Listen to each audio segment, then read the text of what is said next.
আসসালামু আলাইকুম। আশা করি আপনারা সবাই ভালো আছেন। আজকে আমি ঢাকায় বাড্ডাতে একটি মেশিন ফিটিং করতে আসছি। এখানে মেশিনটা অলরেডি ফিটিং করা হয়ে গিয়েছে। তো মেশিন ফিটিং করার পরে ওনাদের চুলার মধ্যে একদমই গ্যাস থাকে না, টোটালি বন্ধ। যেহেতু মেশিন বন্ধ থাকে, কিন্তু ওনাদের লাইনে কিছু পরিমাণ গ্যাস থাকে যাতে আপনার চুলাটা জ্বলে, কিন্তু এই আগুনে ওনাদের রান্না হয় না। তো সেজন্য এখানে আমি আজকে আরেকটি পয়েন্ট করে দিয়েছি, সেটি হলো যদি কারেন্ট চলে যায়, যেই পরিমাণ গ্যাসটি চুলায় থাকে সেই গ্যাসে যাতে ওনারা রান্না করতে পারে, যাই থাকে চুলায় সেটা পাক করতে পারে, সেজন্য এখানে একটা বিকল্প রাস্তা আমি করে দিয়েছি। আর কারেন্ট থাকলে পরে মেশিন চালু দিলে পুরাই গ্যাস পাবে।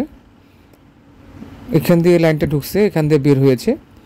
তো এখান থেকে বের হওয়ার পরে এখান থেকে যে পয়েন্টটা দেখেন, এখানে আমি দুইটা টি দিয়ে এখানে আমি একটি চাবি লাগিয়ে দিয়েছি, যাতে কি হবে, এখন লাইনটি চালু আছে।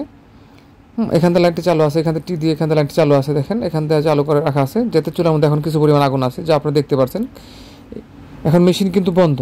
এই চাবিটি ছাড়া আছে, চাবিটা ফুল ছাড়া। এখন চাবিটা আমি বন্ধ করে দিব, যেহেতু লাইনে কিছু পরিমাণ গ্যাস আছে, এই আগুন রান্না করতে পারবে না।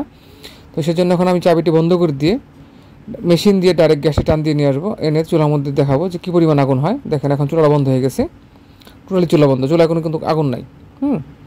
তো এখন আমি কী করবো, মেশিন স্টার্ট দেবো। মেশিনে সুইচ দিলাম, দেওয়ার মেশিন আমাদের চালু হয়েছে, স্টার্ট হয়েছে, দেখেন লাইন পাইছে। এখন আমরা চুলা আগুনটা দেখবো যে কী পরিমাণ আগুন আছে চুলার মধ্যে। যদি ভিডিওটি ভালো লাগে অবশ্যই লাইক দিবেন। দেখেন চুলার মধ্যে ফুল আগুন এসে পড়ছে। তো এই আগুন রান্না করতে পারে। যদি এই মুহূর্তে যদি কারেন্ট চলে যায়, তাহলে ওনাদের কিন্তু চুলাটা বন্ধ থাকবে, চুলা জ্বলবে না। যেহেতু এটা অটো চুলা, এমনি অটো চুলাতে আপনার লাইনে গ্যাস থাকলে গ্যাস কম আসে। দেখেন চুলার মধ্যে কিন্তু ফুল আগুন, চুলার মধ্যে একদম ফুল আগুন। আমাদের অনেকের বাসায় আইপিএস, সোলার, জেনারেটর থাকে না, তো তাদের জন্য এই বিকল্প ব্যবস্থাটি করা হয়েছে। যদি ভিডিওটি ভালো লাগে অবশ্যই একটা লাইক দিন। কোনো কিছু জানার থাকলে আমাকে ফোন দিতে পারেন, ডিসক্রিপশনে আমার মোবাইল নাম্বার দেওয়া থাকবে, এটা আমার হোয়াটসঅ্যাপ ইমো নাম্বার। ধন্যবাদ।